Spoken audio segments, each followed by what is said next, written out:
할렐루야. 다시 한번 믿음으로 고백합니다. 할렐루야.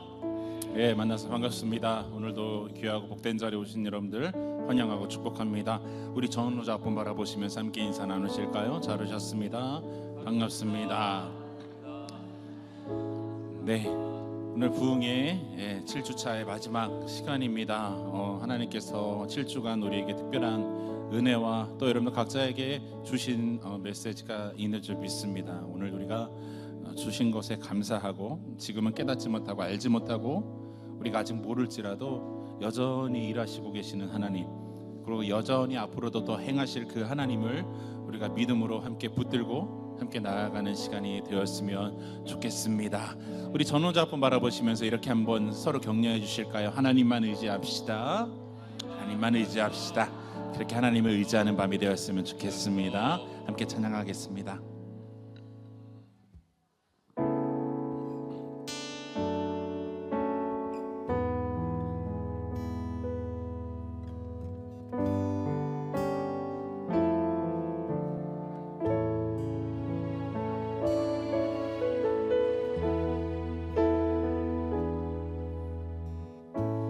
의지했던 모든 것 변해가고, 억울한 마음은 꺼져가네.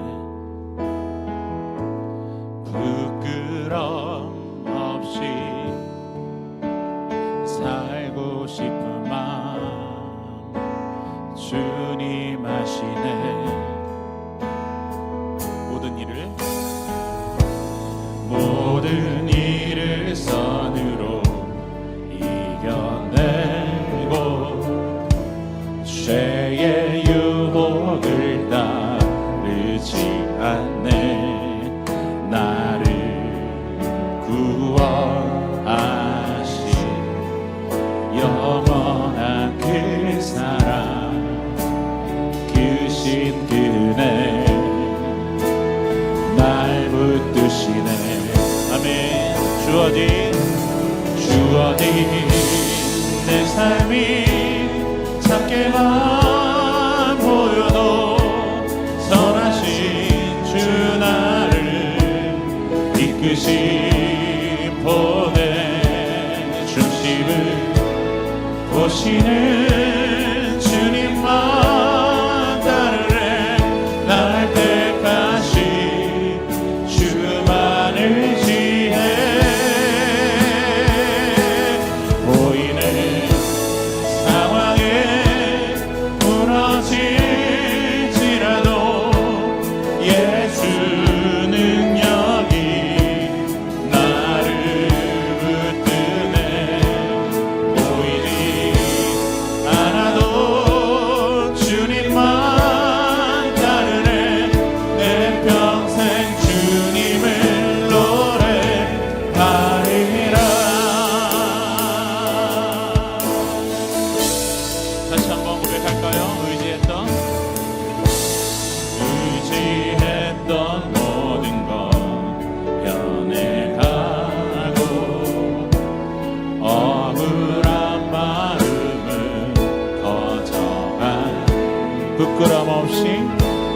부끄럼 없이 살고 싶은 마음 주님은 아십니다.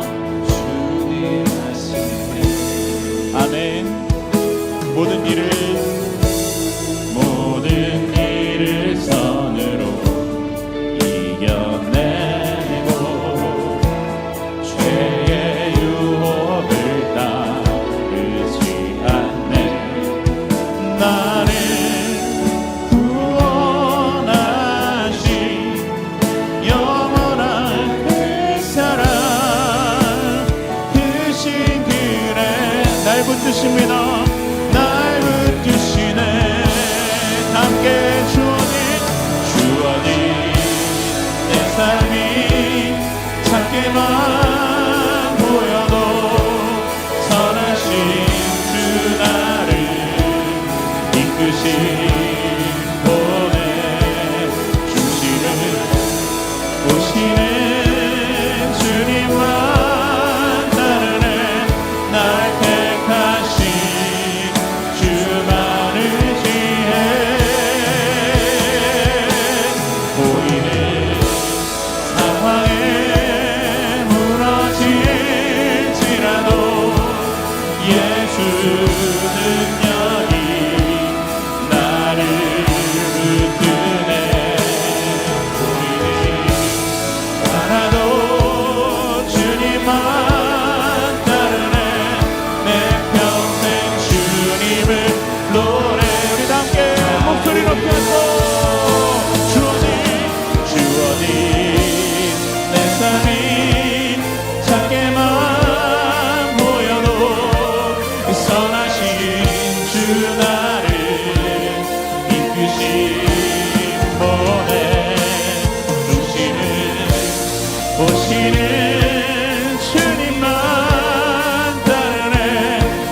주어진 내 삶이 작게만 보여도 선하신 주 나를 이끄신 본의 중심을 보시는 주님만 따르네. 날 택하신 주만 의지합시다. 아멘. 우리 답게 오른손을 높이 들고 보이는 상황에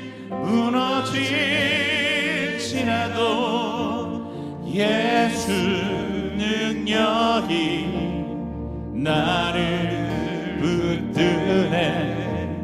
보이지 않아도 주님만 따르네. 내 평생 주님을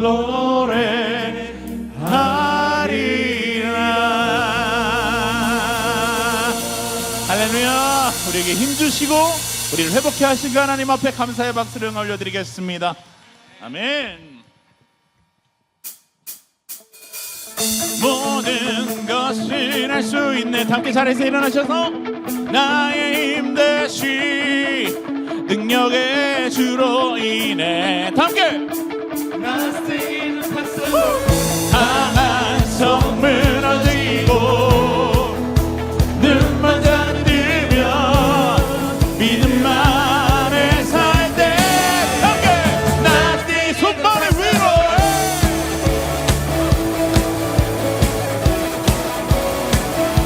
Nothing impossible. 함께 믿음으로 선포합시다. 보는 대로 보는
주님께 영광을 올려드리겠습니다. 아멘. 함께 자리에 앉으셔서 우리와 함께 하시는 그 임마누엘 예수님 앞에 약기 믿음으로 이렇게 선포하며 나아갑니다.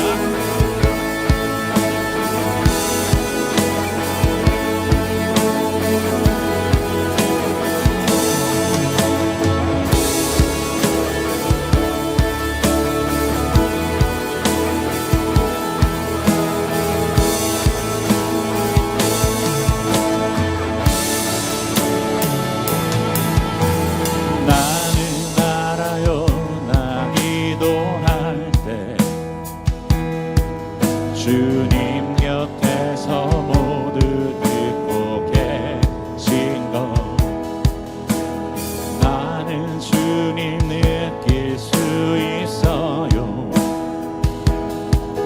나 기도하며 주님 앞에 나갈 때 조용히 내 곁에 오셔서 내 맘을 어루만지십니다. 내 맘 어루만지시고 놀라운 주님의 그 평안 내 맘에 채워주십니다.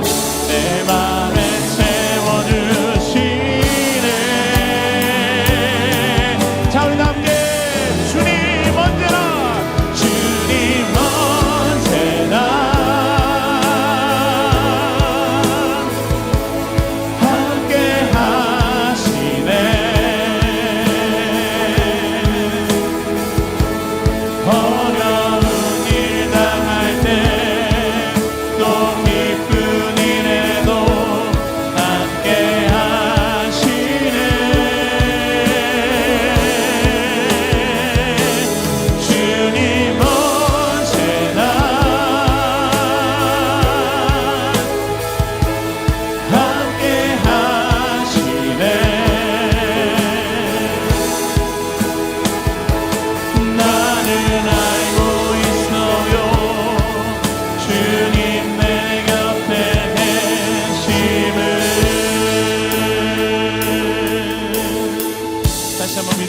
나는 알아요.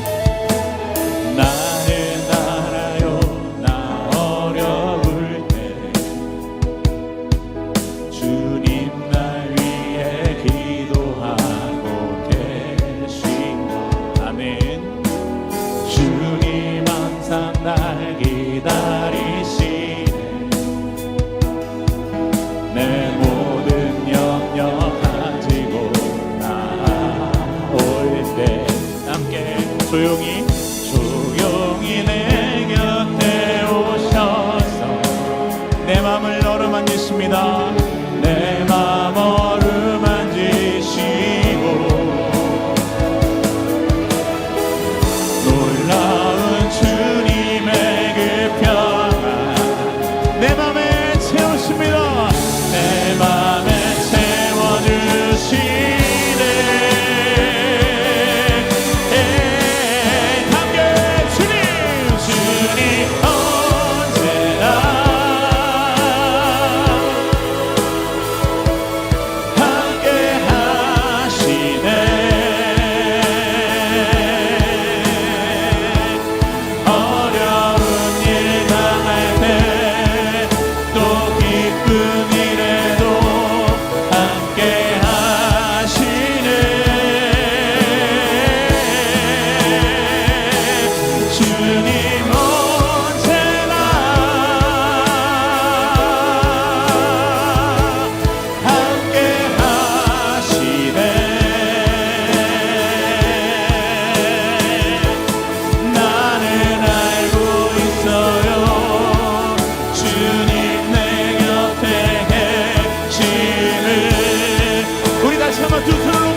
마지막으로 주를 찬양. 주를 찬양. 손을 높이 들고 손을 들고 전쟁은 나에게 속한 거다. 아멘. 믿으십니까?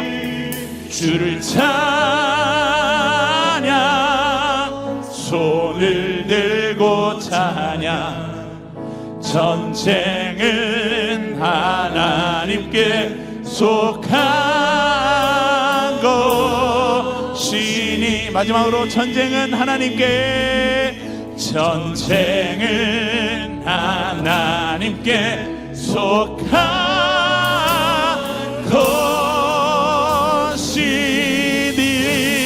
것이니. 할렐루야.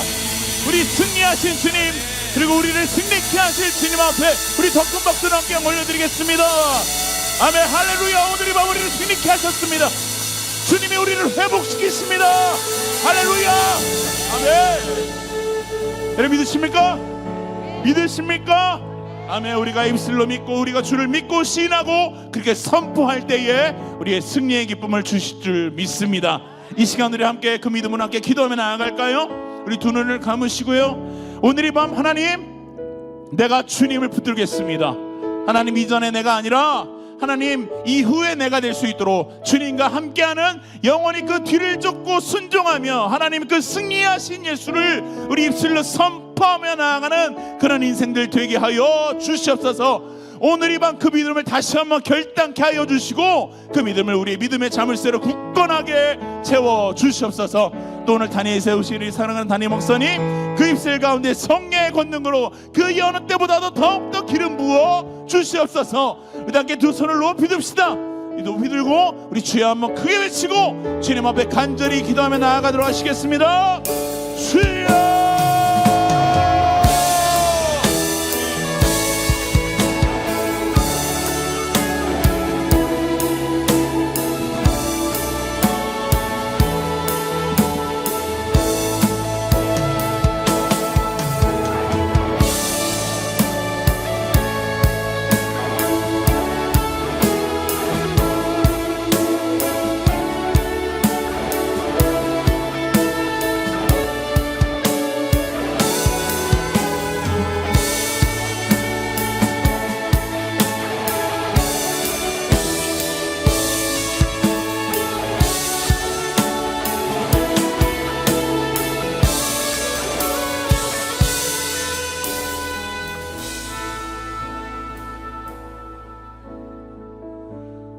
하나님 감사합니다.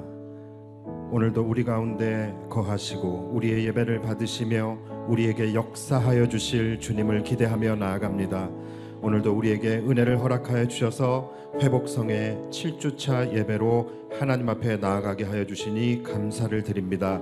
시간 귀한 은혜로 우리의 영혼을 회복시켜 주시는 그 주님께 감사와 영광을 올려드리며 오늘 마지막 시간까지도 한없는 하나님의 은혜로 함께하여 주시옵소서. 이번 성회를 통하여 진정한 회복이 무엇이며 또 우리 안에서 무엇을 먼저 회복해야 할 것인지에 대하여 우리가 깨닫는 시간 되게 하여 주시고 시간 받은 은혜가 삶에서 믿음으로 나아가고 믿음에서 능력으로 나아가서 이 험한 세상 승리하며 살아가는 거룩한 우리 새영광교회 백성들 되게 하여 주시옵소서. 먼저 우리의 영혼이 회복되어질 때에 우리의 삶이 회복되고 우리의 인생이 회복되어지는 줄 믿사오니 오늘 예배를 통하여 우리의 영혼을 새롭게 하여 주시고 다시 한번 우리가 하나님 앞에서 온전한 예배자로 세워지게 되어지는 복된 시간 되게 하여 주시옵소서. 이제 우리가 함께 말씀 앞에 섭니다.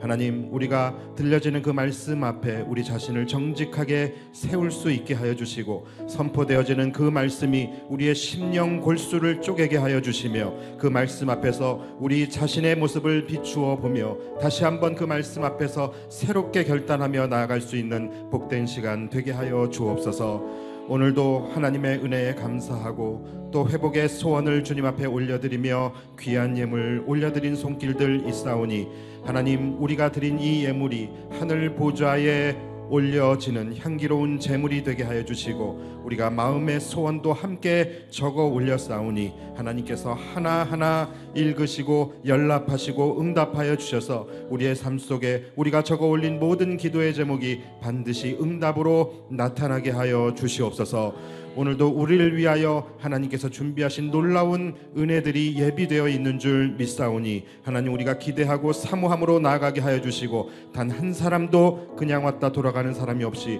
모두가 함께 성령의 뜨거운 역사를 체험하고 돌아가는 복된 성회가 되게 하여 주옵소서. 감사를 드리며 예수님의 이름으로 기도하옵나이다.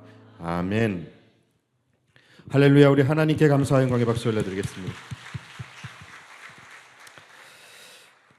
거룩한 성회의 마지막까지 예배의 자리를 지킨 성도들에게 놀라운 회복과 부흥의 역사가 일어나게 하여 주옵소서. 박주일 목사, 이수민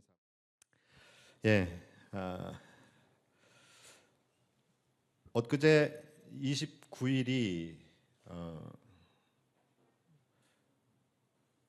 이태원 참사가 일어났던 날이죠. 그렇죠? 저는 그 사건을 이렇게 생각할 때마다 참 아쉬움이 많이 남습니다.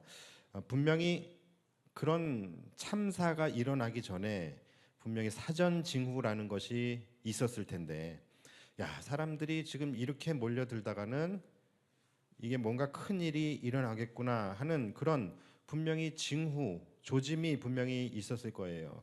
그런데 너무나도 그냥 안일한 마음에 그냥 그렇게 하다가 대형 참사로 이어지게 된 것 같습니다. 우리가 또 알고 있는 삼풍백화점 사건도 그렇습니다. 삼풍백화점도 항상 어떤 큰 사고가 일어나기 전에는 사전 징후라는 게 있어요.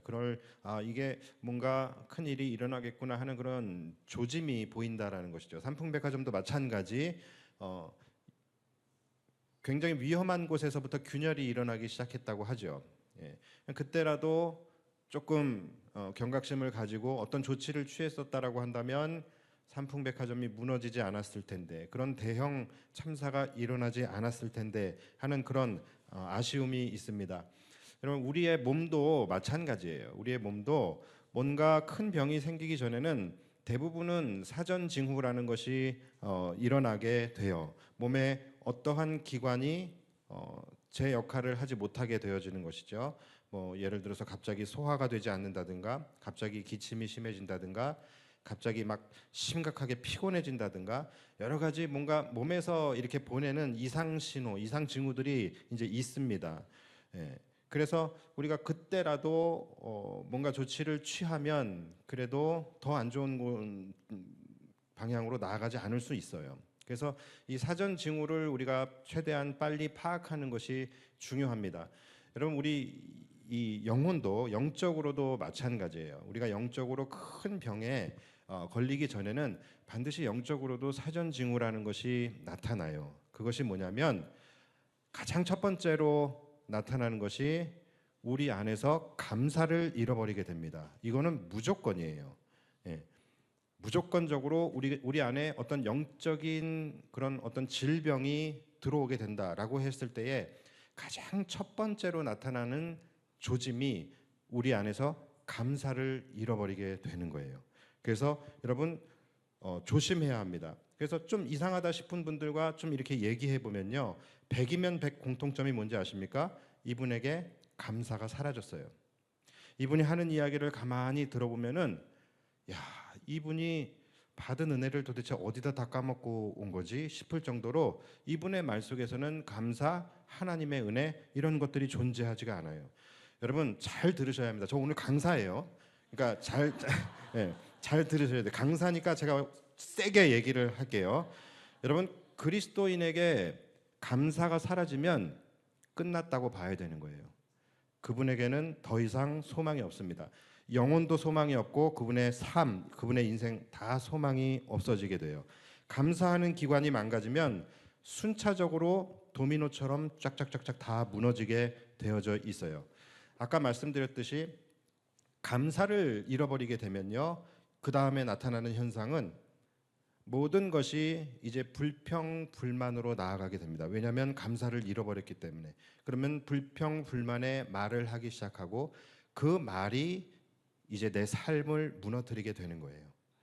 그래서 여러분, 감사를 잃어버리게 되면은 내 믿음이 망가지게 되고, 그 다음에 내 마음과 생각이 망가지게 되고, 그 다음에 내 입술이 망가지게 되고, 내 삶이 망가지게 돼요. 이렇게 감사를 잃어버리게 되면 도미노처럼 모든 것이 다 순차적으로 무너지게 되어져 있습니다. 여러분, 지금 우리가 회복을 꿈꾸며 나아가고 있는데, 지금 내 안에서 내가 지금 회복이 필요하다라고 생각되시는 분들은 가장 먼저 내 안에서 감사를 진단해 보셔야 됩니다. 혹시 내 안에 감사를 잃어버리지 않았는지. 굉장히 중요한 말씀이에요. 왜냐하면 하나님께서는 감사를 잃어버린 자에게는 그 어떤 은혜도 그 어떤 회복도 주시지 않아요.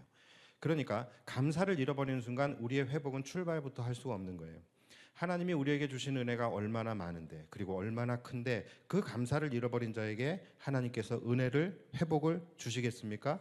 주시지 않는다라는 거예요. 그래서 우리가 정말로 회복하기를 원한다라고 한다면 먼저 내 안에 지금 감사가 메마르지 않았는지, 감사를 잃어버리지 않았는지 그것부터 체크해 보시고, 다른 모든 것을 다 뒤로 하고서라도 여러분 감사부터 회복하시기를 주님의 이름으로 축원합니다. 정말로 중요한 말씀이에요. 그래서 우리가 지금 회복 성회 7주 차를 나가고 있는데 뭔가 결론은 내야 되지 않겠습니까? 그래서 제가 여러분들에게 이 7주 차 회복 성회의 마지막 결론으로 드리는 말씀이 바로 이거예요. 여러분, 감사를 잃어버리지 말고 감사를 회복하십시오. 감사를 회복하시게 되면 역순으로 순차적으로 회복이 되는 거예요. 믿음이 회복되고, 영이 회복되고, 여러분들의 마음이 회복되고, 여러분들의 삶이 회복되게 되는 거예요. 그래서 감사는 그만큼 중요한 것입니다.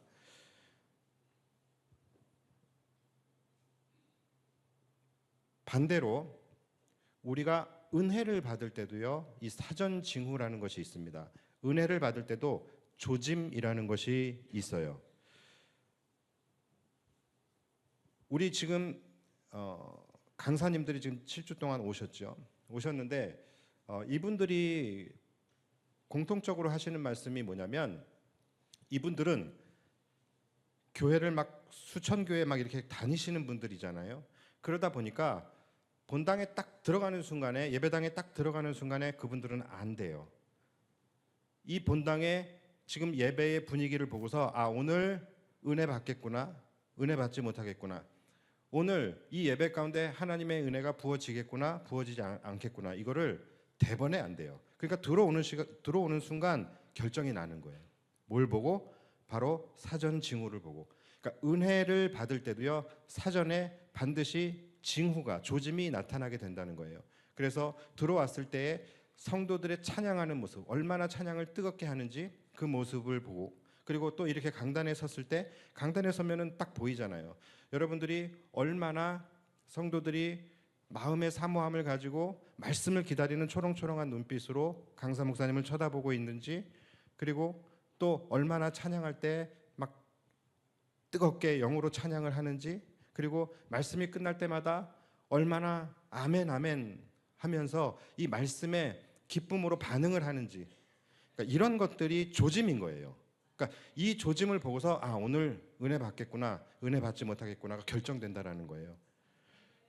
그런데 우리 교회에 오셨던 그 강사 목사님들이 하나같이 하시는 말씀이 뭐였냐면, 새 영광교회는 정말로 은혜와 회복의 징조가 너무나도 뚜렷하게 나타난다. 새 영광교회는 부흥의 조짐이 너무나도 뚜렷하게 나타난다라고 이야기를 하셔요. 한 분도 빠짐없이 다 그렇게 말씀을 하세요. 제가 그 말을 들으면서 얼마나 뿌듯했겠습니까? 우리 성도들이 그래도 연기는 참 잘해. 왜냐하면 제가 한 번도 주일에 못 봤던 거거든요.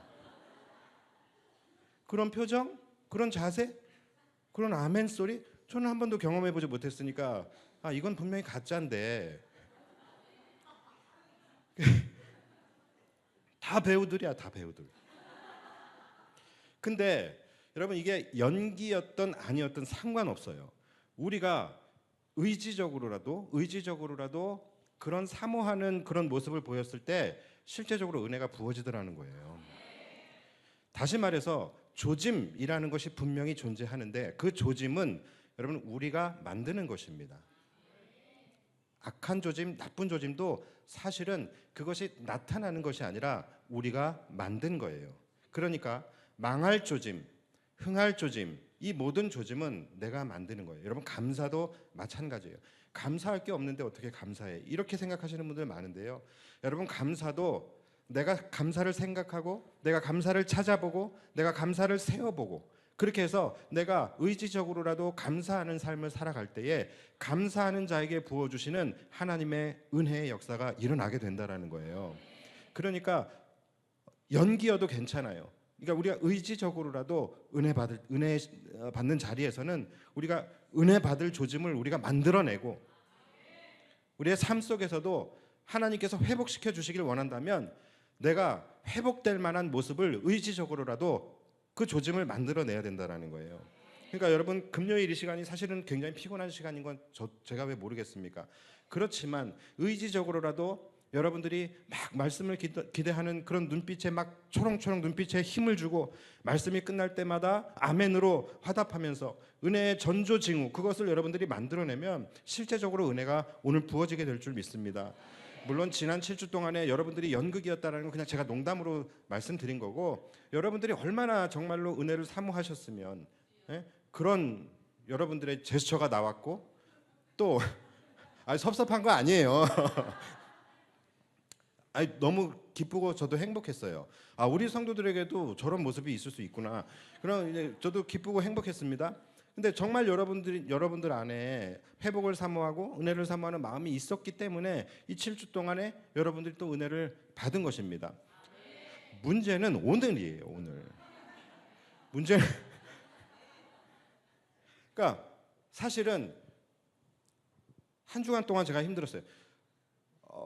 저는 이제 그분들만큼 훌륭한 목사도 아니고 또 그분들만큼 말씀을 잘 전할 자신도 없고 그리고 또 여러분들도 그럴 거예요. 저를 매주 보니까 뭐 강사에 대한 새로움도 없을 거고 그러니까 이거 어떻게 오늘 마지막 이 성회를 해야 되지? 걱정과 고민을 한 주간 동안 좀 많이 했던 것 같아요. 어떻게 여러분들의 마음을 활짝 열게 하고 어떻게 지금 이 예배 시간에 은혜의 조짐이 나타나게 할까? 그래서 제가 이제 생각한 것이 간식을 먹이자.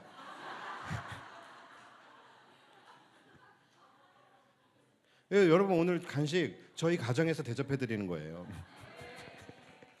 물량 공세라 아니 박수 치라는 건 아니고 물량 공세라도 좀 해서 여러분들이 조금이라도 이렇게 즐거운 마음으로 기쁜 마음으로 좀 이렇게 마음을 활짝 여는 그런 은혜의 조짐이라도 좀 나타나길 바라는 마음에 이제 우리가 간식 시간도 갖고 했는데 제가 이렇게 오늘 이렇게 여러분들의 눈빛을 보니까 은혜는 간식에서 나옵니다. 네, 은혜는 정말 간식에서 나오고 삶은 계란에서 나와요. 왜 삶은 계란인지 제가 오늘 알았어요.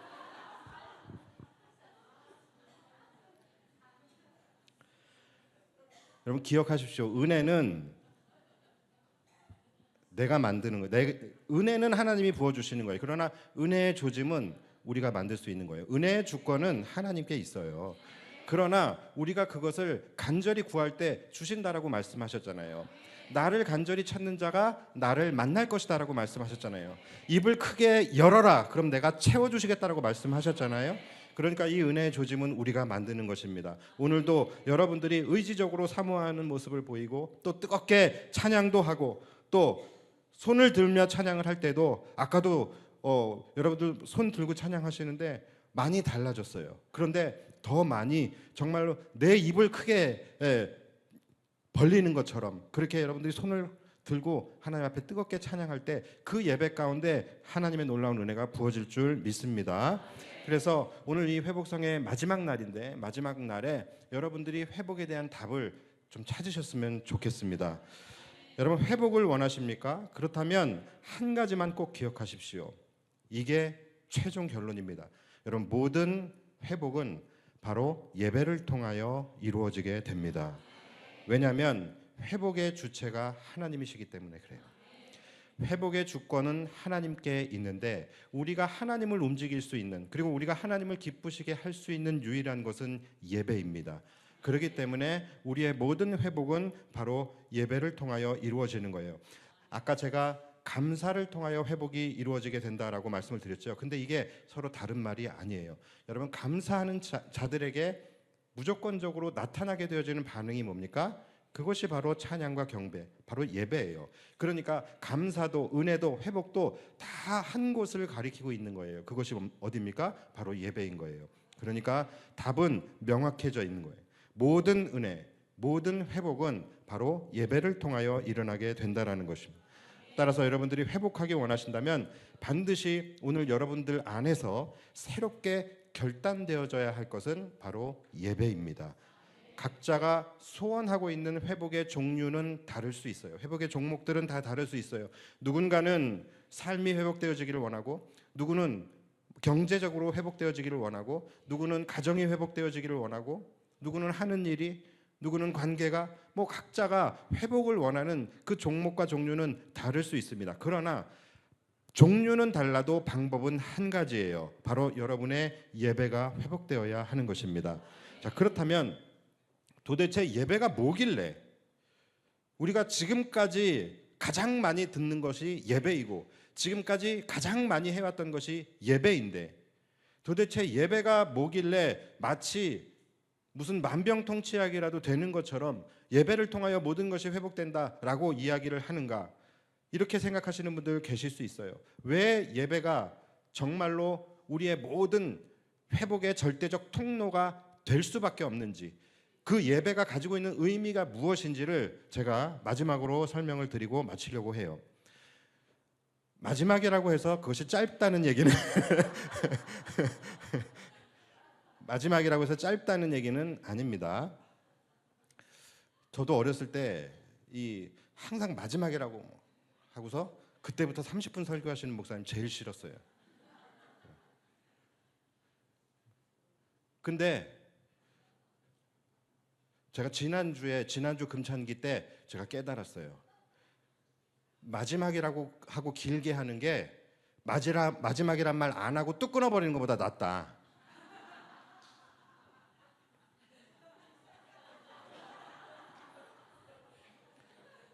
귀 있는 자는 들을지어다.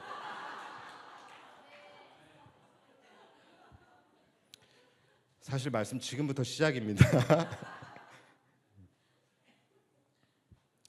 여러분, 예배라는 것은 그 자체로서 엄청난 의미가 있습니다. 만약에 누가 저에게 예배가 무엇이냐 그것을 정의해봐라 라고 이야기한다면 저는 이렇게 대답할 것 같아요. 예배는 하나님께서 우리에게 먼저 내밀어 주시는 화해의 손길이다 라고 저는 정의를 할 것 같아요. 여러분, 예배는 우리의 의지로 나아가는 것이 아니라 하나님이 먼저 우리에게 예배를 허락하시는 것입니다. 예배라는 그 통로를 통하여 우리에게 화해의 손을 내밀어 주시는 것이고, 우리는 떨리는 마음으로 그분께 나아가 그분의 손을 붙잡는 것, 여러분, 이것이 예배입니다. 그래서 예배라는 것은 그분이 우리를 용서하시지 않고 그분이 우리에게 화해의 손을 내밀어 주지 않으시면 여러분, 우리는 예배할 수 없습니다. 예배의 자격조차 주어지지 않는 거예요. 많은 분들이 내가 나의 의지로 나아가 예배를 한다라고 생각해요. 그리고 심지어 어떤 분들은 내가 예배를 드려준다라는 생각을 하시는 분들도 계세요. 그리고 예배하는 것이 내가 주를 위해 예배를 드린다라고 생각하시는 분들이 꽤나 많이 있습니다. 그런데 여러분, 아닙니다. 예배는 하나님이 허용해 주시는 거예요. 그리고 우리가 그 부르심에 순종하는 것, 그것이 예배입니다. 자, 그렇다면 왜 우리는 스스로 우리의 의지적으로 그분께 나아갈 수가 없는가? 여러분, 이 부분이 중요한데, 여러분, 우리가 예배자가 되기 이전에 우리의 삶은 어땠습니까? 모든 인간이 하나님을 예배하기 이전의 상태는 하나님과 단절된 상태였어요. 우리의 죄로 인하여 하나님과의 언약 관계가 끊어져서 우리는 하나님께 나아갈 수 없는, 하나님과 단절된 상태였다라는 것이죠. 자, 더 문제는 그렇다 하더라도 우리가 하나님께 나아갈 수가 없었어요. 왜냐하면 하나님과의 언약 관계를 깨어버리고 하나님을 떠난 쪽이 바로 우리들이기 때문에 그래요. 그러니까 회복과 화해의 주권은 우리에게 있는 것이 아니에요. 회복의 주권은 용서하는 자에게 있는 거예요. 그러니까 우리가 하나님께 화해하자고 나아갈 수 없는 거예요. 우리가 그분을 떠났기 때문에. 그래서 우리의 삶은, 인간의 삶은 하나님과 단절됨으로 말미암아 은혜가 막혀버리게 됩니다. 그리고 그 인생은 비참한 인생으로 절망 가운데 살아가게 돼요. 그것이 우리 인간의 본질적 삶입니다. 그런데 그러한 우리들의 삶을 하나님께서 너무나도 불쌍히 여기셨어요. 그래서 하나님은 아무 말 없이 자신의 독생자 아들을 우리를 대신하여 십자가에 달려 죽게 하심으로 우리의 죄의 문제를 해결해 주셨습니다. 자, 그리고 하나님께서는 우리와 다시 화목해지시기로 결정을 하신 거예요. 그래서 우리에게 화해의 손을 내밀어 주시는 것, 여러분, 이것이 바로 예배의 부름이에요. 우리를 예배로 부르시는 거예요. 그러므로 예배라는 것이 가지고 있는 중요한 의미는 바로 하나님과의 관계 회복입니다. 우리는 예배를 통하여 그분과의 관계가 회복되게 돼요. 그리고 그분과의 관계가 회복되어질 때 다시 하나님과 단절되었던 관계가 회복되어지면서 하나님이 다시 우리와 함께 하시게 되는 거고, 하나님이 우리와 함께 하시는 삶을 살아감을 통하여 이제부터 그동안에 이루어지지 못했던 삶의 회복들이 하나씩 하나씩 이제 회복되고 이루어지게 되는 거예요. 그래서 우리 모두는 오직 예배를 통하여서만 회복될 수 있다라고 말씀을 드리는 거예요. 예배를 통하여 하나님과의 화해가 이루어지게 되고 그분의 관계 회복이 이루어질 때 그 다음으로 막혔던 은혜가 열리기 시작을 하는 거예요. 그러면서 무너졌던 우리의 삶이 회복되기 시작을 하는 것입니다. 그래서 여러분, 예배라는 것은 마치 우리에게 의무와 같이 느껴지게 되고 마치 우리에게 명하시는 하나님의 준엄한 명령인 것처럼 여러분들이 생각되어질지 모르겠지만, 여러분, 예배라는 것은 은혜입니다. 예배는 정말로 하나님께서 우리에게 마치 무심한 듯이 츤데레처럼 우리에게 슬쩍 던져주시는 회복의 메시지예요. 우리가 그동안에 하나님과 단절되어 있음으로 말미암아 우리가 누리지 못했던, 철저하게 막혀있고 단절되었던 그 은혜의 길을 열어주시는 것이 예배의 부름인 거예요. 우리는 예배 시간을 통하여 그분과 회복될 수 있는 것이고, 우리가 그분과 회복될 때 그때부터 하나님은 이제 우리와 함께 하시는 임마누엘의 삶이 시작되는 것이고, 임마누엘의 삶이 시작될 때 그때부터 우리의 마음도, 우리의 생활도, 우리의 삶도, 우리의 관계도, 우리의 가정도 모든 것이 회복되기 시작을 하는 것입니다. 그래서 여러분, 반드시 우리의 회복은 예배로부터 시작이 된다는 것을 여러분 기억하셔야 돼요. 어렸을 때에 저희 어머니가 하루는 저와 누나를 이렇게 불러놓고 앉혀놓고 이렇게 말씀하셨어요. 굉장히 진지하게. 너희가 엄마를 엄마로 여기지 않고 너희가 엄마를 마치 파출부나 식모처럼 그렇게 여기는 것 같은데, 잘 들어라. 오늘부로 나는 너희들의 엄마가 아니다. 앞으로 나한테 엄마라고 부르지도 말아라. 도시락도 이제 안 싸줄 거고 빨래도 안 해줄 거야. 그렇게 저희에게 이야기를 하셨어요. 그 전에 우리가 어떻게 했는지는 잘 기억이 안 나요. 제 기억엔 잘 했던 것 같아요. 그런데도 근데 그러면서 굉장히 진지하게 그렇게 말씀을 하셨는데 제가 그때 충격을 받았습니다. 아, 이 엄마라는 직업이 그만둘 수도 있는 직업이구나. 저는 엄마는 항상 언제나 늘 그 자리에 있어야 된다라고 생각을 했거든요. 그런데 앞으로 너희 엄마를 하지 않겠다라는 거예요. 그리고 앞으로 나에게 엄마라고 부르지도 마라고 이야기하는 그 어머니의 표정이 너무나도 지금까지 보지 못했던 차갑고 아주 냉랭한 그런 표정이었어요. 그래서 제가 막 혼란스러웠습니다. 당장 내일부터 호칭은 어떻게 해야 하는가? 근데 여러분 이게 정말 걱정이 될 수밖에 없는 게, 그러니까 나한테 엄마라고 부르지 마라는 게 그게 저에게 너무 큰 충격이었기 때문에 또 이런 이야기를 이렇게 들을 자신이 없는 거예요. 그 또 냉정한 그 어머니의 표정을 이제 내가 볼 용기가 나지 않는 거예요. 그래서 뭐라고 불러야 되지? 아주머니는 아니고 성도로서 사모님? 이렇게. 아무튼 제가 그랬어요. 그래서 그 상황 속에서 이제 뭐 호칭은 뭐 그렇다 치고 빨래 할 수 있어. 그런데 도시락은 정말 못 사겠는 거예요. 도시락을 한 번도 싸본 적이 없고 밥도 할 줄 모르는데 도시락을 어떻게 싸야 하나. 그래서 지금 이 상황은 빨리 오늘이 가기 전에 이제 해결을 해야 되겠다. 그래서 누나한테 갔어요. 그랬더니 누나도 꽤나 충격을 먹었는지 이불을 뒤집어 쓰고 울고 있어요. 그래서 누나에게 조심스럽게 말을 했습니다. 혹시 도시락 쌀 줄 알아? 너 거 쌀 때 내 거 좀 싸주면 안 될까? 그랬더니 저희 누나가 저에게 안 꺼져라고 이야기해.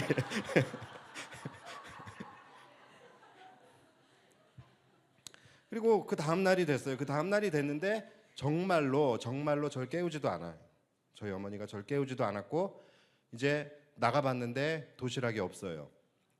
그래서 그날 그냥 그렇게 학교를 갔습니다. 그리고 점심을 굶었어요. 제 인생은 무너지기 시작을 한 거예요. 그리고 이제 집에 들어가서 빨래를 벗어놨어요. 빨래를 벗어놓고서 시간 확인하는 거예요. 혹시 엄마가 빨래를 봤나? 혹시 엄마가 빨래를 했나? 해줬나? 그러니까 시간 확인을 해요. 그런데 빨래 안 해주세요. 제가 이게 정말 찐이구나. 진짜 이거는 엄마가 일을 그만뒀나 보다. 결심을 하셨나 보다. 그래서 이제 나는 고아인가 하면서 정말 울면서 잠이 들었을 거예요. 뭐 다 기억이 나지는 않지만. 그리고서 다음날 아침에 또 안 깨워요. 제 스스로 또 일어났습니다. 절망적인 마음으로 이제 나갔어요. 나갔는데, 그러니까 제 기억에는 문을 한번 친 것 같아요. 누가 일어나라고. 그러니까 저를 부른 건 아니에요. 문을 한번 툭 친 것 같아요. 저는 그 소리에 이제 깼던 것 같고.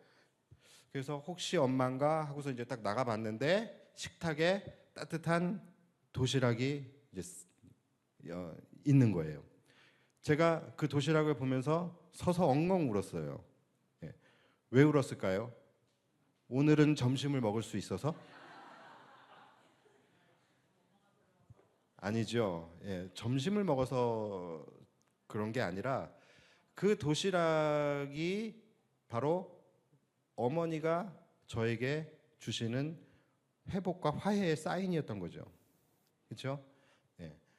그래서 제가 정말 그 도시락이 뭐라고 그걸 보고서 엉엉 울고 그걸 가지고 가가지고서 학교에 가서 점심시간에 도시락 뚜껑을 여는데 제가 한 번 더 울컥했습니다. 왜냐하면 반찬으로 그 귀하디 귀한 비엔나 소세지가 그 당시에는 여러분 지금은 뭐 도시락 자체가 없죠, 그렇죠? 그런데 그 당시에는 비엔나 소세지가 정말 귀했어요. 정말 그리고 비싸고 부자들만 먹을 수 있는 거였는데 그런데 비엔나 소세지를 이렇게 싸주신 거예요. 저는 이제 소세지만 봐도 엄마의 사랑을 느끼는 거예요. 그리고 막 계산하기 시작하는 거예요. 이 소세지를 분명히 어제 샀을 텐데 내가 엄마에게 버림받았다라고 슬퍼하는 그 시간에도 엄마는 나를 사랑하고 있었구나. 막 이런 생각들을 하면서 막 소세지의 그 칼집만 봐도 예전에는 대충 칼집 냈었는데 오늘은 예쁘게 격자 무늬로. 제가 이 되게 예민하거든요. 이 소세지 칼집에 예민하거든요. 제일 짜증나는 게 칼집은 나 있는데 벌어져 있지는 않은. 무슨 말입니까? 이거 다 안 익혔다는 거예요. 그런데 잘 벌어져 있고 이게 예. 이제 그러면서 제가 이제 어머니의 사랑을 소세지에서 칼집에서 막 느끼는 거죠. 그리고서 그 하루가 행복했고 또 그 제가 도시락을 가지고서 집에 돌아갈 때도 행복했고 저는 이제 그 도시락 하나 때문에 제가 이제 좀 어머니에게 다가가서 엄마라고 부를 수 있는 그런 용기를 이제 가지게 된 거죠. 그러니까 제가 왜 기억을 하느냐? 제가 지금까지 제가 먹었던 도시락 중에 가장 따뜻한 도시락이었거든요. 그래서 제가 기억을 해요. 자, 여러분 이 도시락 안에 이 도시락이 가지고 있는 의미가 뭐였을까요? 바로 화해예요. 회복입니다. 내가 이제 다시 너의 엄마가 되어줄게. 내가 이제 너의 인생에 함께 할게. 이제 더 이상 굶지 않아도 돼. 빨래도 해줄게. 이제 이런 모든 저에게 말을 하지는 않았지만 그 도시락 안에 이 모든 의미들이 담겨져 있는 것이죠. 여러분, 우리가 드리게 되어지는 예배, 우리의 예배가 바로 이 도시락과 같은 것입니다. 죄로 인해 우리는 하나님과의 관계가 깨어져 버렸어요. 단절되어져 버렸습니다. 그래서 우리는 하나님을 감히 아버지라고도 부를 수조차 없이 철저히 단절되어서 우리의 인생은 하루하루 비참함 가운데 그렇게 절망 가운데 무너지는 삶을 살아갈 수밖에 없었던 우리들이에요. 그런 우리들에게 하나님께서 아무 말 없이 예배라고 하는 그 화해의 메시지를 우리에게 던져주신 것입니다. 예배라는 화해의 손길을 내밀어 주신 거예요. 그 예배 속에는 어떤 의미가 있는 것입니까? 화해와 회복의 의미가 있는 거예요. 그래서 내가 다시 너의 아버지가 되어줄게. 너가 고통 가운데 있을 때 네가 버림받았다라고 생각되어질 때도 나는 여전히 너를 사랑하고 있었다. 이제부터 너의 인생에 내가 다시 함께하며 너의 인생을 책임져 줄게. 그동안 많이 힘들었지 내가 너의 삶을 회복시켜 줄 거야. 여러분 이 모든 의미가 바로 이 예배라는 것 안에 다 함축이 되어져 있는 거예요. 그래서 여러분 예배가 가지고 있는 의미는 하나님이 나에게 먼저 내밀어 주시는 화해의 손길인 것입니다. 허락되지 않았고 나아갈 수 없었던 그분의 보좌로 우리가 떨리는 마음으로 나아가게 되는 것. 그래서 그분과의 회복이 이루어지는 것. 그리고 그 회복을 통하여 이제 나와 하나님과의 동행이 다시 시작이 되어지고 그로 말미암아 무너졌던 나의 삶이 하나씩 회복되어지게 되는 것. 여러분 이것이 바로 우리가 반드시 예배로 나아가야 하는 이유이자 의미인 거예요. 자, 그렇다면 그 예배를 마주하고 있는 우리들, 그 예배를 우리가 예배의 부름을 받고서 우리가 예배함으로 나아가고 있는 우리들의 마음은 어떻게 반응되어져야 되겠습니까? 어떻게 반응할 수밖에 없겠습니까? 우리 안에 일어나는 감정은 뭐예요? 감사와 감격이에요.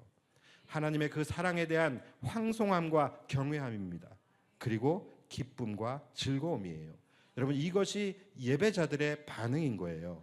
그렇다면 지금까지 여러분들의 예배는 이러한 반응으로 예배를 드리고 있습니까? 예배가 바로 우리를 향한 하나님의 회복의 메시지라는 것은 여러분 이것은 제가 하는 말이 아니에요. 실제적으로 성경을 보면은 이스라엘 백성들이 하나님 앞에 범죄했을 때마다 하나님께서 그들을 떠나시게 돼요. 근데 그들을 떠나시게 될 때마다 이상하게 바로 그 다음은 하나님께서 뜬금없이 그들에게 예배를 말씀하십니다. 우리가 잘 알고 있는 가데스 바네아 사건, 이 이스라엘 백성들이 40년 동안 광야를 헤매게 되어진 그 발단이 된 사건이에요. 10명의 정탐꾼들이 가나안에 갔다가 돌아와서 부정적인 보고를 하게 되고 그리고 온 이스라엘 백성들이 하나님의 말씀을 거역하는 사건, 그 엄청난 사건이 있었지요. 그때에 하나님께서 이스라엘 백성들을 떠나셨어요. 그런데 떠나신지도 모르고 이스라엘 백성들은 그제서야 하나님 우리와 함께 하신다라고 하고서 전쟁을 나가죠. 근데 모세가 야 가면 안 돼. 너 지금 하나님 너희와 함께 계시지 않아 라고 얘기했는데 그냥 무조건 갔다가 대패를 하게 되죠. 그런 아주 가슴 아픈 사건이 민수기 14장에 나와요. 그런데 바로 그 다음 15장에 뜬금없이 하나님이 예배를 말씀하세요. 떠나시겠다고 하신 분이, 떠나셨다는 분이 예배를 말씀하세요. 이것은 무슨 말입니까? 그 예배가 가지고 있는 의미가 뭐예요? 바로 화해와 회복의 의미가 있는 거예요. 그 예배를 통하여 제사법을 말씀을 하시면서 내가 너희와 회복할 거야.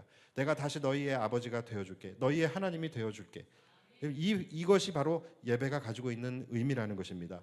이것은 성경에 계속해서 나타나요. 그 뒤에 가면 또 이스라엘 백성들이 바알의 신전에서 모압 여자들과 이 영적 음행을 저지르게 되죠. 그때 하나님과의 언약이 완전히 깨져버립니다. 그리고 하나님은 그들을 떠나셔요. 그런데 거기서 끝나는 게 자연스러운 거예요. 그런데 또 바로 그 다음에 하나님이 뭘 하시냐면 출석을 부르고 또다시 예배를 말씀하세요. 제사법을 또 말씀하세요. 무슨 말입니까? 이 예배는 회복의 메시지인 거예요. 여러분, 하나님이 우리에게 예배하라고 명하시는 것은 하나님이 우리에게 주시는 준엄한 명령이 아니라 하나님의 그 따뜻한 사랑으로 우리에게 내밀어 주시는 화해와 회복의 손길인 것입니다. 그래서 우리는 예배가 너무나도 중요하고 예배가 너무나도 소중한 거예요. 저도 돌이켜 보면은 제 인생 속에서 회복돼야 될 일이 얼마나 많이 있었겠습니까? 그런데 제가 회복돼야 될 때마다 하나님은 여지없이 나를 예배의 자리로 인도하셔요. 그리고 저는 그 예배의 자리에서 항상 회복이 됩니다. 제가 성도들을 볼 때도 마찬가지예요. 저는 성도들이 어려움을 당하게 되는 과정에서부터 회복되어지는 과정까지 다 보잖아요. 그런데요, 모든 성도들도 다 결국은 예배를 통하여 회복이 됩니다. 시험 든 성도도 예배를 통하여 회복이 되고요. 삶이 무너진 성도도 결국은 예배를 통하여 회복이 돼요.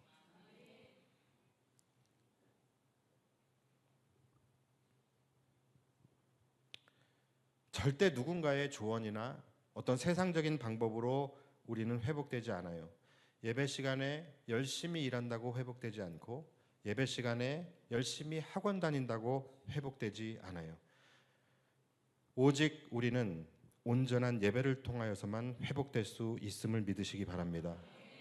회복의 주권은 하나님이 가지고 계신데 하나님이 우리에게 주시는 회복의 통로는 오직 예배밖에 없어요. 그리고 오늘 본문의 말씀을 보시면 로마서인데 로마서 1장부터 로마서는 크게 두 부류로 나눠져 있어요. 로마서 1장부터 11장까지 그리고 12장부터 16장까지. 로마서 1장부터 앞부분은 구원에 대한 말씀이에요. 다시 말해서 우리의 영혼이 회복되어지는, 우리의 영혼이 어떻게 회복되어지는지에 대해서 말씀을 하십니다. 그리고 12장부터 16장까지는 우리가 회복되기 위해서 어떻게 살아야 하는지, 이 실천론에 관한 말씀이 로마서 후반부예요.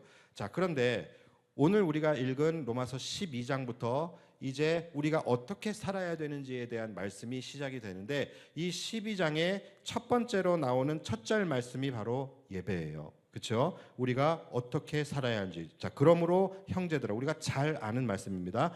그러므로 형제들아, 내가 하나님의 모든 자비하심으로 너희를 권하노니 너희 몸을 하나님이 기뻐하시는 거룩한 산 제물로 드리라. 이는 너희가 드릴 영적 예배니라. 자, 분명히 회복의 첫 번째 조건으로 예배를 말씀을 하시는데 그 근거가 뭡니까? 바로 그 앞에 있죠. 하나님의 모든 자비하심으로. 그러니까 예배는 우리를 용서하시고 우리와 화해하시고 회복시키고자 하시는 하나님의 자비하심의 절정이라고 할 수 있는 것입니다. 그리고 왜 예배가 하나님의 자비하심이고 왜 예배가 하나님의 회복의 메시지인지에 대한 근거가 바로 우리가 읽었던 11장 마지막 절에 나오게 돼요. 자, 11장 마지막 절. 이는 만물이 주에게서 나오고 주로 말미암고 주에게로 돌아감이라. 그에게 영광이 세세에 있을지어다. 아멘. 바로 만물의 주인이시고 만물의 통치자이신 하나님께 모든 회복의 주권이 있기 때문에 그래요. 그래서 그에게 영광이 세세토록 있을지어다. 바로 우리가 해야 할 것은 그분을 예배하는 것입니다. 이제 진짜 말씀 마칩니다. 따라서 우리의 모든 회복은 오직 온전한 예배를 통하여서만 이루어진다는 것을 여러분들이 꼭 명심하십시오. 세상은 우리를 회복시키지 못합니다. 저는 단 한 번도 예배가 아닌 다른 곳에서 회복을 경험한 적이 없어요. 제가 막 재밌는 드라마를 보면서 제가 막 주먹을 불끈 쥐고 내가 다르게 살아야 되겠다라고 결심한 적이 없어요. 저는 걸그룹의 노래를 들으면서 한 번도 제가 회개로 나아가거나 인생의 어떤 새로운 전환점을 맞이하게 된 적이 없어요. 여러분들도 마찬가지잖아요. 여러분들도 인순이 노래를 들으면서 막 회개로 나아가게 되고 그러지 않잖아요. 여러분, 결국은 드라마가 아니라 하나님의 말씀을 들을 때 우리는 회복되게 되는 거예요. 드라마가 아니라 이 자리에서 하나님을 예배할 때 회복되게 되는 거예요. 걸그룹의 노래가 아니라 우리가 우리의 목소리를 높여서 하나님을 찬양하며 나아갈 때에 그때의 회복의 역사가 일어나게 되는 것입니다. 그래서 제가 오늘 사실은 말씀을 준비하면서 원래는 오늘 우리가 충분한 기도 시간을 가지려고 했어요. 그동안에 기도 시간이 우리에게 짧았기 때문에 충분한 기도의 시간을 가지려고 했는데 제가 말씀을 준비하면서 생각이 조금 바뀌었습니다. 이런 생각이 들었어요. 어쩌면 우리의 회복은 우리가 지금 우리의 간절한 기도의 제목을 놓고 하나님 이거 주세요, 이거 해결해 주세요 이렇게 달라고 기도하는 그것보다도 우리가 오히려 이 시간에 하나님을 온전히 예배하고 온 마음 다해 우리가 하나님을 찬양하고 경배함으로 나아갈 때에 오히려 그때가 우리가 더 회복에 가까이 가는 길이 아닐까라는 그런 생각이 들었습니다. 하나님의 입장에서도 그러지 않겠습니까? 우리가 그저 하나님 이름 부르면서 그저 뭐 달라 자신의 간절한 그런 간구의 제목들만 부르짖는 그 시간보다 우리가 그 모든 것들을 내려놓고 하나님만이 나의 왕이시고 하나님만이 나의 주권자이심을 고백하면서 하나님만 높여드리고 하나님께 온전한 찬양과 경배와 예배로 나아갈 때 그때 하나님은 더 기뻐하시지 않겠습니까? 그래서 오늘 이 시간에는 우리가 좀 나를 위한 시간이 아니라 우리가 온전히 하나님을 위한 시간으로 남은 시간을 좀 올려드렸으면 좋겠어요. 개인적인 기도할 거 많은 거 압니다. 그러나 그것은 개인적으로 하셔도 되는 거예요. 우리가 이 시간에는 우리가 함께 한 마음으로 하나님만을 높여드리는 시간으로 나아갔으면 좋겠어요. 그래서 우리 시간에 다 같이 일어나고 마지막 성의 마지막 시간입니다. 우리 이 시간은 다 일어나셔서 찬양하실 때에 우리 어른들이고 자녀들이고 온전한 기쁨으로 찬양했으면 좋겠어요. 왜냐하면 오늘 이 자리는 그냥 자리가 아니에요. 하나님께서 우리를 화해의 손을 내밀어 주시고 또 우리와 함께 하신다고 약속하시고 우리에게 회복을 약속해 주시는 그 회복의 자리입니다. 우리가 이 시간에 기쁨으로 찬양하고 살아계신 하나님을 온전히 높여드릴 때 그 시간에 우리 안에 회복이 일어날 수 있어요. 그 시간에 우리 안에 질병이 떠나갈 수 있습니다. 우리가 하나님을 소리 높여 찬양하는 그 시간에 우리의 모든 어려운 문제들이 회복되어질 수 있는 거예요. 그러니까 우리 자신의 모든 문제들은 이 시간에 내려놓고 오직 하나님만 높이고 하나님만 예배하며 나아가는 시간이 되었으면 좋겠어요. 여러분 준비되셨습니까? 준비되셨어요? 은혜의 조짐을 보여주십시오. 찬양할 때 정말로 우리가 큰 목소리로 또 손을 높이 들고 힘차게 박수치며 우리가 오직 하나님만을 높여드렸으면 좋겠습니다. 자, 우리 힘차게 찬양합시다.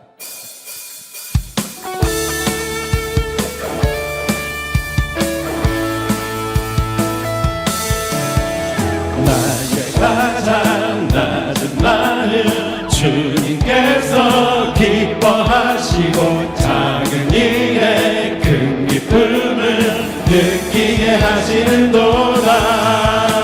내가 지쳐 무력할 때 그렇습니다. 주님 내게 힘이 되시고 하늘나라 내 맘에 주시는도다. 우리에게 축복하신 하나님 사랑 낮은 자를 높여주시고 아름다운 하늘나라 허락하시고 내 모든 것 예비하시네. 할렐루야. 우리 하나님만 찬양합시다. 찬양함의 기쁨을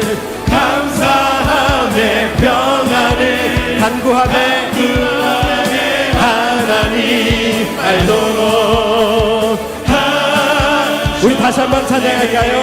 나의 가장 낮은 마음, 가장 낮은 마음 주님께서 기뻐하시고 작은 일에 큰 기쁨을 느끼게 하시는도. 그렇습니다. 내가 지쳐 무력할 때 주님이 나의 내게 힘이 되시고 아름다운 하늘나라 내 맘에 주시는도다.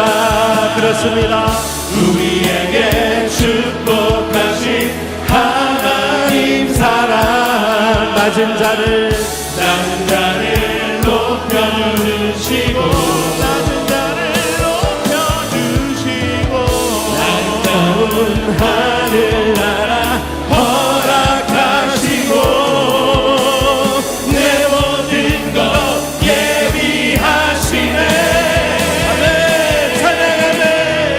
찬양함의 기쁨을 감사함에 감사함의 평안을 강구함의 하나님 알도록 하셨네. 우리 목소리만 찬양합시다. 찬양함에 찬양함의 기쁨을 감사함의 평안을 강구함의 하나님 알도록 하셨네. 찬양함의 기쁨을 찬양함의 기쁨을 감사함의 평안을 강구함의 하나님 알도록 하셨네. 난 예수가 좋다오. 난 예수가 좋다오. 네. 난 예수가 좋다오. 주를 사랑한다던 베드로 고백처럼 난 예수를 사랑한다오. 많은 사람들 참된 진리를 모른 채 주님 곁을 떠나갔지만 내가 만난 주님은 참 사랑이었고 그렇습니다. 선포합시다. 진리이고 소망이었소. 우리 주님 사랑한다고 고백합시다. 난 예수가 좋다오. 정말로 난 예수가 좋다오. 주를 사랑한다던 베드로 고백처럼 난 예수를 사랑한다오. 형제 자매여 형제 자매여 참된 행복을 찾거든 예수님께 나아가십시오. 예수님을 만나보세요. 그분으로 인하여 참 평안을 얻으면 나와 같이 고백할 거요. 우리 큰 목소리로 고백합시다. 난 예수가 좋다오.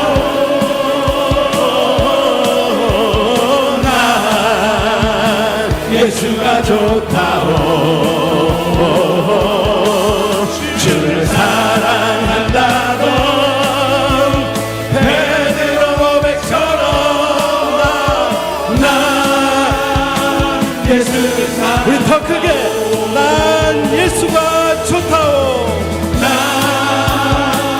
예수가 좋다오. 난 예수가 좋다오.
온 세상 창조주, 온 세상 구원자, 모든 것 이기신 능력의 하나님, 온 세상 창조주, 온 세상 구원자, 모든 것 이기신 능력의 그렇습니다.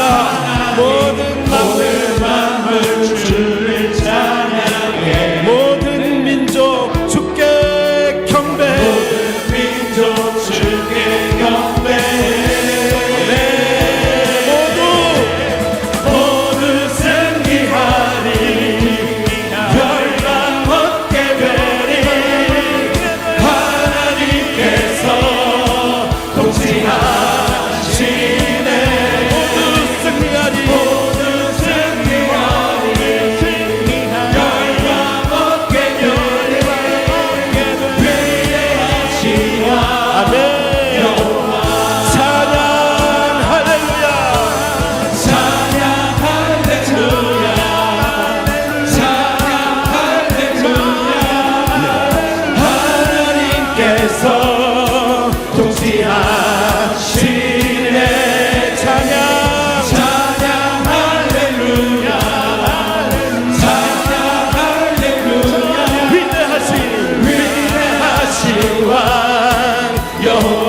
그렇습니다.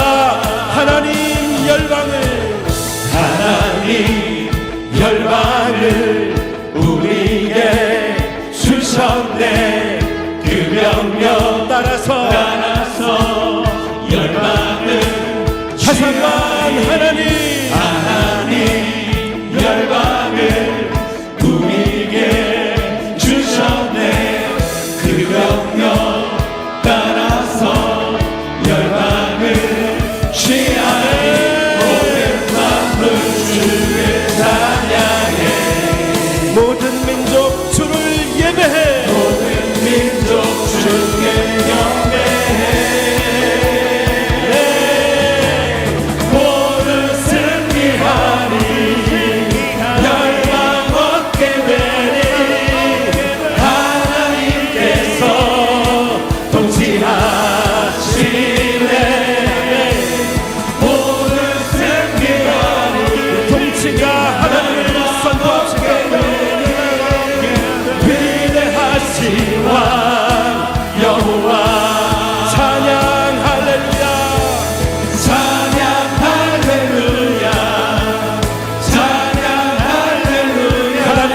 통치하십니다. 하나님께서 통치하시네.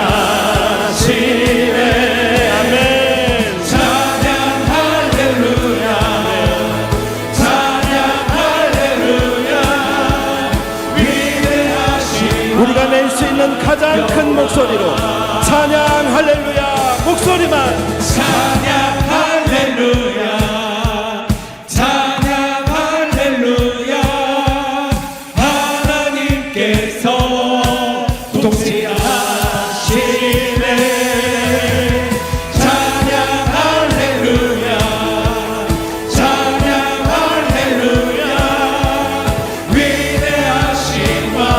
다시 한번 하나님을 찬양합시다. 찬양 할렐루야, 찬양 할렐루야, 찬양 할렐루야. 하나님께서 통치하시네. 찬양 할렐루야, 찬양 할렐루야. 위대하신 왕, 다시 한번 위대하신 왕 여호와. 할렐루야. 우리의 왕이 되십니다. 주님이 우리의 통치자가 되십니다. 오늘 주님이 우리를 회복시켜 주실 것입니다.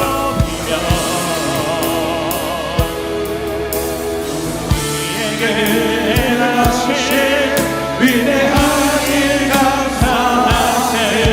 오 주의 신실한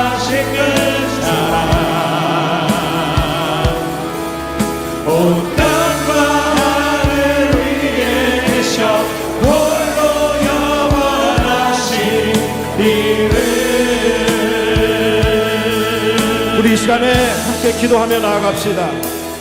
하나님, 은혜 받을 수 없었던 우리들을 은혜의 자리에 나아가게 하여 주시고, 결코 회복될 수 없었던 비참한 우리들이지만 우리에게 회복의 손을 내밀어 주시고 회복의 길을 열어 주시니 주님 감사합니다. 나를 향한 하나님의 그 무한하신 사랑에 감사하고 감격하며 우리가 날마다 주님만을 높여드리고 날마다 주님만을 예배하는 삶이 되게 하여 주시옵소서. 삶의 어떠한 순간에도 내가 목숨 걸고 주님을 예배하는 예배자로 살아가게 하기로 결단하는 시간 되게 하여 주옵소서. 이 시간 우리 주님 한번 부르고 기도하며 나아갑시다. 주여